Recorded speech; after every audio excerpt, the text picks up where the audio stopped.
This is Chandrasekhar from Dharmapeetham, Guntur. Today we are going to discussing about the lien on shares in the Companies Act 2013. Yes, very first, what is a lien? Lien means retain the possession until the debt has to be justified or satisfied. Lean అంటే అర్థం ఏమిటంటే so తనకి రావాల్సినటువంటి బాకీ వచ్చేంత వరకు కూడా ఆ మొత్తాన్ని దట్ మీన్స్ ఆ రావాల్సిన బాకీ వచ్చేంత వరకు తన దగ్గర ఉన్నటువంటి వాటిని తన వద్దనే ఉంచుకునేటువంటి దాన్ని మనం లీన్ అంటాం. సపోజ్ నేను మీకు ఒక ఐటమ్ కార్ని సేల్ చేశానండి. ఇప్పుడు కార్ తాలూకు అమౌంట్ మీరు నాకు ఒక 10,000 రూపాయలు బాకీ ఉన్నారు. ఇప్పుడు నేను కారు మీకు డెలివరీ ఇవ్వకుండా కారు నా దగ్గరే ఉందనుకుందాం.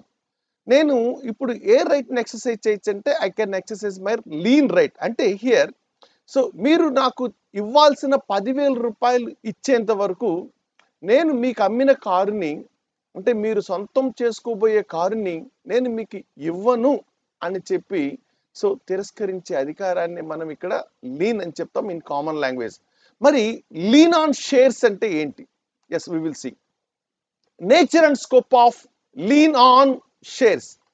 Lean on shares means retaining the shares of a member until his debt to the company is paid off.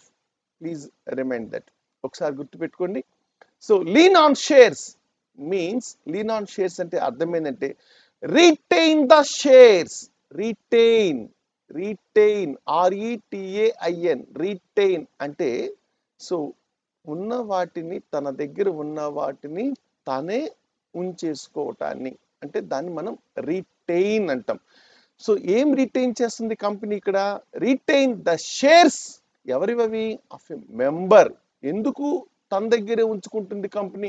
Until his debt to the company is paid off. అంటే కంపెనీకి అతను ఏదైతే ఒక అమౌంట్ని చెల్లించాల్సి ఉందో ఆ అమౌంట్ని అతను చెల్లించలేదు కాబట్టి అతనికి జారీ చేసిన ఇష్యూ చేయబడ్డటువంటి షేర్స్ని తన వద్దనే ఉంచేసుకోవటాన్ని మనం ఓకేనా రిటైన్ చేయటాన్నే మనం లీన్ అని చెప్తున్నాం.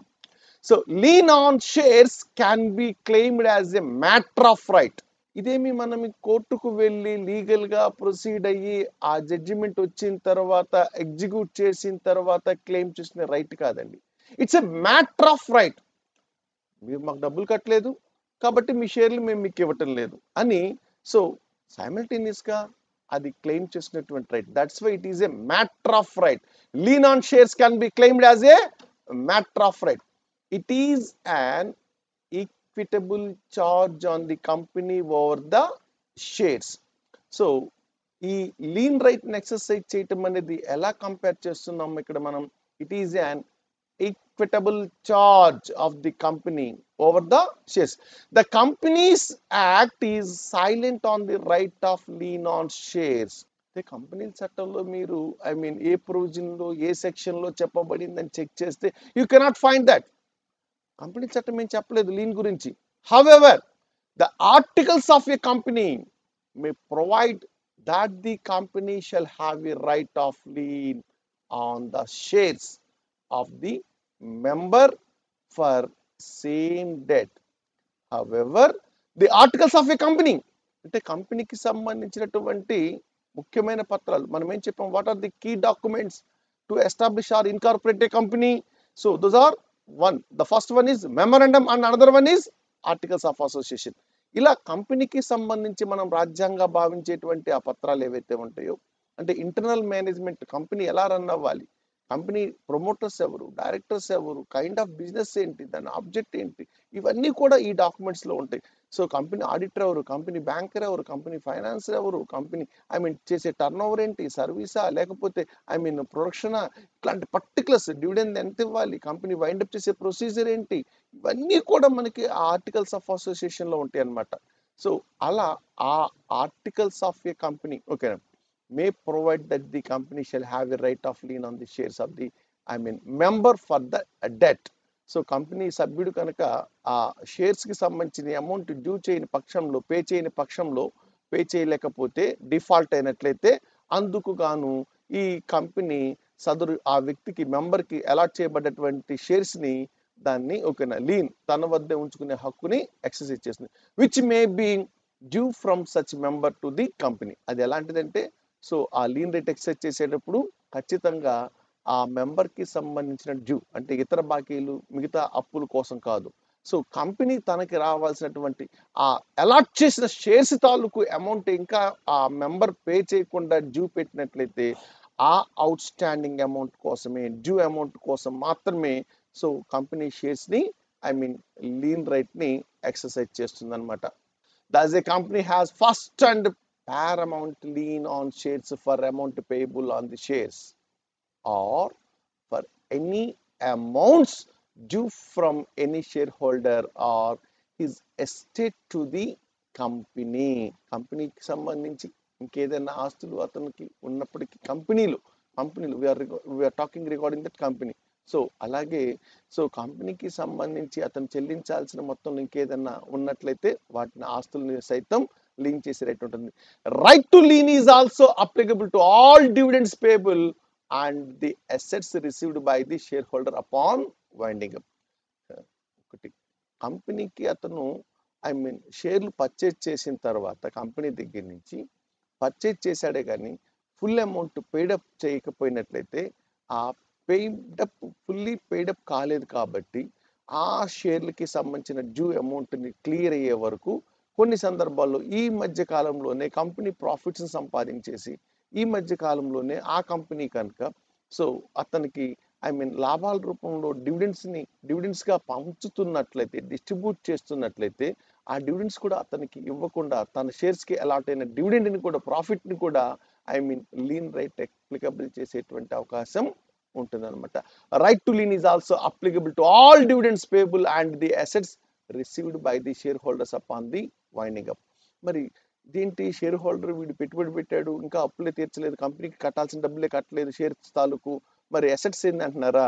ఒకవేళ వీడు పే చేయాల్సినటువంటి షేర్స్ తాలూకు డ్యూ అమౌంట్ ఏదైతే ఉందో అది డ్యూ క్లియర్ చేసే లోపలే పే చేసే లోపలే కర్మకాలి కంపెనీ వైండప్ అయినట్టయితే అంటే కంపెనీ క్లోజ్ అయిపోయినట్టయితే కంపెనీ మూతపడ్డట్టయితే అలాంటి సందర్భంలో అతనికి ఏవైతే కంపెనీ నుంచి ఆస్తులు వస్తాయో ఆ ఆస్తుల నుంచి అయినా కూడా రికవర్ చేసుకునేటువంటి రైట్ కంపెనీకి ఉంటుందన్నమాట. The shareholder is not allowed to transfer his shares until the debt is paid or his shares could be sold. So మరి కంపెనీ దగ్గర నుంచి షేర్స్ కొనుక్కున్నటువంటి మెంబర్ షేర్ హోల్డర్ అయిన తర్వాత yes he can easily transfer to the person. That means ఇతను ఎవరికైనా సరే company షేర్లని transfer చేసుకోవచ్చు, అది జనరల్. అయితే అవి పెయిడప్ షేర్స్ అయితే హ్యాపీగా ఓపెన్ మార్కెట్లో ట్రాన్స్ఫర్ అవుతాయి. మరి ఇక్కడ ఇతను ఇంకా కంప్లీట్గా పే చేయలేదు కదా, ఇతను డ్యూ ఉన్నాడు కదా, బాకీ ఉన్నాడు కదా, అలాంటి సందర్భంలో so the shareholder is not allowed to transfer his shares until the debt is paid of. అతని షేర్స్ తాలూకు ఎంతైతే బాకీ ఉన్నాడో ఆ బాకీ తీర్చేంత వరకు కూడా అతను తనకి అలాట్ కాబడ్డటువంటి ఆ కంపెనీ షేర్లని వేరే వాళ్ళ పేరుతో ట్రాన్స్ఫర్ చేయడానికి ఓపెన్ మార్కెట్ ద్వారా స్టాక్ ఎక్స్చేంజెస్ ద్వారా వాటిని ట్రాన్స్ఫర్ చేసేటువంటి అవకాశం లేదు, అలాగే అమ్మటానికి అవకాశం లేదు. The power to exercise the rights to lien on shares must be contained in the articles of the company. అయితే ఇప్పుడు ఇలా నువ్వు వేరే వ్యక్తికి ట్రాన్స్ఫర్ చేయకూడదు, ఓకే బాగానే ఉంది, రైట్ ఇంపోజ్ చేయటం కంపెనీకి సంబంధించి, అలాగే వాటిని అమ్మటం చేయకూడదు, సోల్డ్ అవుట్ చేయకూడదు, ట్రాన్స్ఫర్ చేయకూడదు, సోల్డ్ అవుట్ చేయకూడదు అని చెప్తున్నాము. అయితే ఆ కంపెనీ ఇలా తన వద్ద ఉన్నటువంటి షేర్స్ని ఒక వ్యక్తికి అలాట్ అయిన షేర్స్ని మరి అతనికి ఇవ్వకుండా ఉంచుకునే రైటు ఎలా ఎప్పుడు ఎక్సర్సైజ్ చేయగలదంటే so this must be contained in the articles of the company. అంటే ఈ విషయం గురించి మనం లీన్ రైట్ ని కంపెనీ ఎక్సర్సైజ్ చేయొచ్చు అనేటువంటి విషయం గురించి ఆర్టికల్స్ ఆఫ్ ది ఓకేనా కంపెనీలో అది మెన్షన్ చేయబడి ఉండాలి. That means it must be authorize in the articles of the company. Hence it is a safer for a company to adopt such clause in its articles. కాబట్టి కంపెనీకి ఎప్పుడైనా ఇలాంటి పరిణామాలు ఉద్భవించేటువంటి అవకాశాలు ఉంటాయి కాబట్టి, ఇలాంటి పరిస్థితులు ఎదురయ్యేటువంటి అవకాశాలు ఉంటాయి కాబట్టి, అందుకోసమైనా సరే కంపెనీ ఏం చేయాలంటే ముందస్తుగా ఎవరైనా షేర్ హోల్డర్ కనుక డబ్బులు పే చేయకపోతే వాళ్ళు పే చేసిన అమౌంట్ని, సో అందుకోసం మేము వాటి మీద లీన్ రేట్ ఎక్సర్సైజ్ చేస్తామని చెప్పి ముందుగానే ఈ పాయింట్ని, దట్ మీన్స్ ఈ క్లాజ్ని, ఈ కండిషన్ని కనుక వాళ్ళ ఆర్టికల్స్లో మెన్షన్ చేసుకోవటం చాలా మంచిదన్నమాట. Exercise of such power beyond the scope of article is illegal. Beyond the scope of the article is illegal అంటే లీన్ రైట్ ఎక్సర్సైజ్ చేయొచ్చు. అంటే కంపెనీకి రావాల్సిన డబ్బులు కంపెనీకి చెల్లించకపోతే షేర్ హోల్డర్స్ యొక్క షేర్స్ ని కంపెనీ తన వద్దే ఉంచుకుంటుంది, రిటైన్ చేస్తుంది అని చెప్పాం కదా. ఆ రైట్ అమలు చేసేటువంటి విషయం గురించి సో ఆర్టికల్స్ లో ప్రొవైడ్ చేసి ఉండాలి, ఆర్టికల్స్ ఆథరైజ్ చేసి ఉండాలి. అలా ఆర్టికల్స్ లో ఆథరైజ్ చేయకుండా చేసినట్లయితే అది ఏమవుతుందంటే అలా ఇల్లీగల్ గా రిటైన్ చేసినట్టు అవుతుంది, కాబట్టి అది చట్టానికి విరుద్ధం అవుతుంది. Regulations 9 to 12 of the table F of the schedule 1 companies act లో కాకుండా సో మనము రూల్స్ అండ్ రెగ్యులేషన్స్ కనుక చూసినట్లయితే షెడ్యూల్స్ ఇవ్వబడతాయి కంపెనీస్ యాక్ట్ ద్వారా, ఓకేనా. అక్కడ మనం రెగ్యులేషన్స్ 9 to 12 కనుక గమనించినట్లయితే టేబుల్ ఎఫ్ లో పరిశీలించినట్లయితే the act carry the rules as the lean. Provisions లో అయితే చెప్పలేదు, కానీ ఇక్కడ మనకి షెడ్యూల్స్ లో అయితే కనుక లీన్ ఎక్సర్సైజ్ చేయడం గురించి మనకి రూల్స్ 9 and 12 లో చెప్పడం జరిగింది. 9 to 12 9వ రూల్ నుంచి 12 దాన్ని చెప్పారు. షెడ్యూల్ ఎఫ్ చూసినట్లయితే మీరు table F schedule 1. These regulations are not compulsory. A company may adopt its own articles. ఇక్కడ రెగ్యులేషన్స్ లో చెప్పాల్సిన అవసరం లేదు, కంపెనీ తన ఓన్ గా ఆర్టికల్స్ లో మెన్షన్ చేసుకుంటే సరిపోతుంది. దేని గురించి? Regarding the subject matter of lien as also regarding any money due to it from the shareholder either originally or subsequently by a special resolution.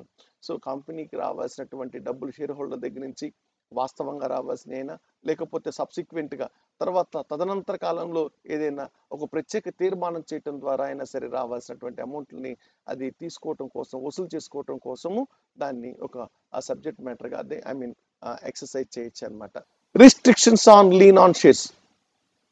Restrictions మరి lien right ని exercise చేయడానికి కొన్ని restrictions ఉన్నాయి. ఏంటవి restrictions అంటే నిబంధనలు. Every company is entitled to recover the dues from its member. ప్రతి కంపెనీ తనకు రావాల్సిన డబ్బులు షేర్ హోల్డర్స్ దగ్గర నుంచి ఖచ్చితంగా తీసుకునే హక్కు ఉంటుంది. ఎవ్రీ కంపెనీ ఈజ్ ఎంటైటిల్డ్, ప్రతి కంపెనీకి హక్కు ఉంటుంది.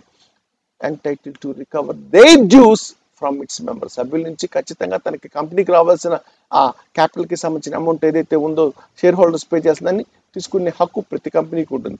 For this purpose A company May exercise it's rights to lien on shares.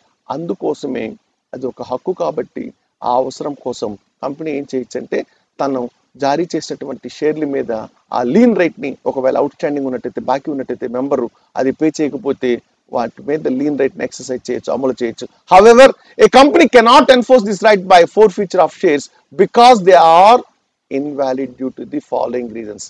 అయితే ఫోర్ఫిట్ చేసేటువంటి ఈ కారణాలు, ఇప్పుడు నేను చెప్పబోయేటువంటి కారణాల రీత్యా అది వాల్యూ కాదనమాట. ఇప్పుడు ఏ సందర్భాల్లో ఫోర్ఫిట్ చేస్తే అది చట్ట ప్రకారం కాదో చూద్దాం. So the forfeiture will be a clog on the equity of redemption. The forfeiture would amount to reduction of the capital of the company.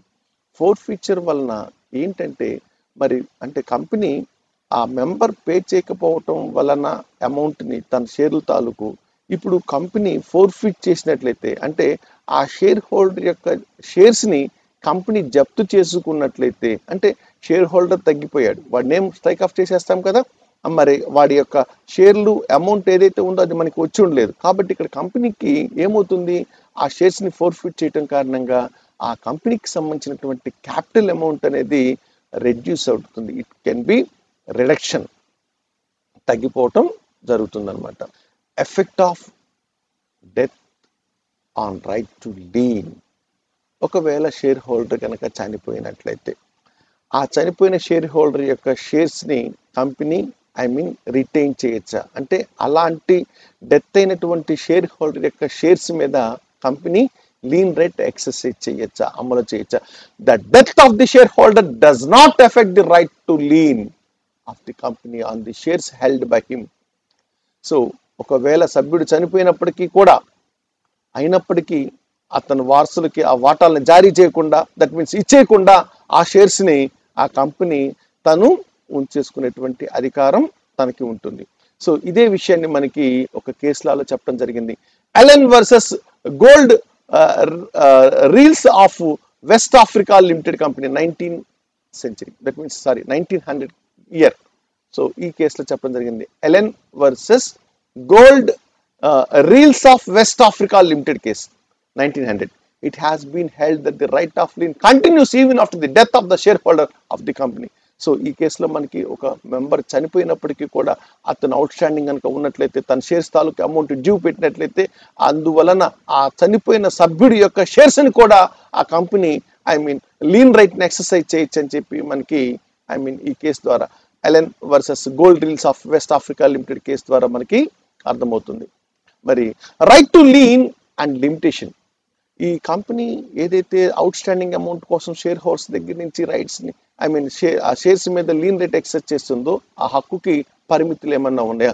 Right to lien is also applicable to the time bar debt. Time bar కాలదోషం పట్టినటువంటి అప్పుడు అంటే యాక్చువల్గా ఏదైనా ఒక money కనుక మనకి రావాల్సిన అమౌంట్ లీగల్గా డ్యూ డేట్ దగ్గర నుంచి మనం రికవర్ చేసుకోవడానికి లిమిటేషన్ యాక్ట్ మనకి 3 years అలౌ చేస్తుంది. మరి 3 years తర్వాత టెక్నికల్గా అది బార్ అయిపోతుంది, లీగల్గా అది బార్ అయిపోతుంది, అంటే ఎండ్ అయిపోతుంది. బార్ మీన్స్ ఇక్కడ ఎండ్ అంటే సో సాంకేతికంగా అంటే న్యాయపరంగా చట్టపరంగా నువ్వు దాన్ని కోర్టులకు వెళ్ళి అమలు చేయలేవు అనమాట ఆ కాల దోషం పట్టిన తర్వాత. అంటే జనరల్గా అయితే కనుక నేను ఎక్స్ అనే పర్సన్కి ₹1,00,000 అప్పిచ్చాను. అది ఎప్పుడు ఇచ్చాను? ఒక 5 years బ్యాక్ ఇచ్చాను. యాక్చువల్గా నేను ఎప్పటిలోపు దాన్ని రికవర్ చేసుకోవాలి డ్యూ డేట్ దగ్గర నుంచి 3 years మాత్రమే. కానీ 3 years అయిపోయిన తర్వాత నేను అడిషనల్గా 2 years లేట్ చేసి ఈ 2 సంవత్సరాల తర్వాత కోర్టుకు వెళ్తే కోర్టు నా కేసుని యాక్సెప్ట్ చేస్తుందా, నా సూట్ని ఎలో చేస్తుందా? No, it can be dismiss. కాబట్టి సో ఎలా అయితే మనం మనీ సూట్స్లో లిమిటేషన్ యాక్ట్ ప్రకారం ఒక 3 years అని పీరియడ్ పెట్టుకున్నామో, ఆ 3 years లోపు కనుక మనం లీగల్గా ఫార్వర్డ్ అవ్వకపోతే, లీగల్గా సూట్ ఫైట్ చేయలేకపోతే అది టైం బార్ అవుతుందని చెప్తున్నాము. అలాగే ఇక్కడ కూడా ఓకేనా టైం బార్ ఉంటుంది. కానీ కంపెనీ ఈ టైం బార్ డెట్స్ అంటే వాడు ఎప్పుడో 3 సంవత్సరాల క్రితం పే చేయాల్సింది పే చేయలేదు, అది 4వ సంవత్సరం అయిపోయింది, అయినప్పటికీ కూడా టైం బార్ డెట్ అయినప్పటికీ కూడా ఈ లీన్ రైట్ ని అప్లికబుల్ చేయొచ్చు, అమలు చేసుకోవచ్చు. Even though the limitation act bars the right to file a suit for recovery of A debt. అంటే నువ్వు కోర్టుకు వెళ్తే ఆ షేర్ హోల్డర్ దగ్గర నుంచి అమౌంట్ చట్ట ప్రకారం న్యాయ ప్రకారం నువ్వు సంపాదించుకోలేకపోవచ్చు కంపెనీ అనేది. It does not take away the right to lien on shares. కానీ అయినప్పటికీ సో ఈ షేర్స్ మీద లీన్ రైట్ ని ఎక్సర్సైజ్ చేసే రైట్ ఎక్కడికి వెళ్ళదు. సో ఇది ఒక కేసులో చెప్పడం జరిగింది. Cholangpur banking association limited versus RN Mukherjee కేసులో ఇది మనకి చెప్పడం జరిగింది. It has been held that the right of lien can be enforced by a company even in case of time bar debts. So మనం 2 కేసులు ముఖ్యంగా చూసాం ఇక్కడ. ఒకటి లీన్ రైట్ ని ఈవెన్ ఓకే టైం బార్ అయినప్పటికీ కూడా ఎక్సర్సైజ్ చేయొచ్చు అని చెప్పేసి మనం ఓకే ఎక్కడ చూసాము, ఇక్కడ చోలంగ్పూర్ బ్యాంకింగ్ అసోసియేషన్ కేసులో చూసాము. అలాగే ఒక పర్సన్ డెత్ అయినప్పుడు, చనిపోయినప్పుడు ఆ చనిపోయిన వ్యక్తి యొక్క తాలూకు షేర్స్ ని లీన్ రైట్ ద్వారా ఎక్సర్సైజ్ చేయొచ్చు అంటే ఎక్సర్సైజ్ చేయొచ్చు అని చెప్పి ఒక ఇంపార్టెంట్ కేసు చెప్పుకున్నాం. అది Ellen versus gold reels of west Africa case. ఈ 2 కేసెస్ ఈ టాపిక్ కి సంబంధించి మనకి లీన్ రేట్ కి సంబంధించి ముఖ్యమైనవి. ఒకటి డెత్ అయిన మెంబర్ దాని మీద లీన్ రేట్ ఎక్సర్సైజ్ చేయొచ్చు అతను డ్యూ ఉన్నట్లయితే. అలాగే సో ఒకవేళ టైం బార్ అయినప్పటికీ కూడా so Cholangpur banking association case ద్వారా మనకి ఏం అర్థమవుతుందంటే even so lien right exercise చేయొచ్చు ఎప్పుడు టైం బార్ అయినటువంటి ఆ డ్యూ అమౌంట్ ఉన్నప్పటికీ కూడా మనము ఈ యొక్క లీన్ రేట్ ఎక్సర్సైజ్ చేయొచ్చు అని చెప్పి చెప్తాం తెలుస్తుంది అనమాట. So this is the topic regarding that lean right of the shares. Okay, మరిన్ని టాపిక్స్తో మళ్ళీ కలుసుకుందాం. అప్పటి వరకు సెలవు. ఇట్లు మీ చంద్రశేఖర్. ధన్యవాదాలు.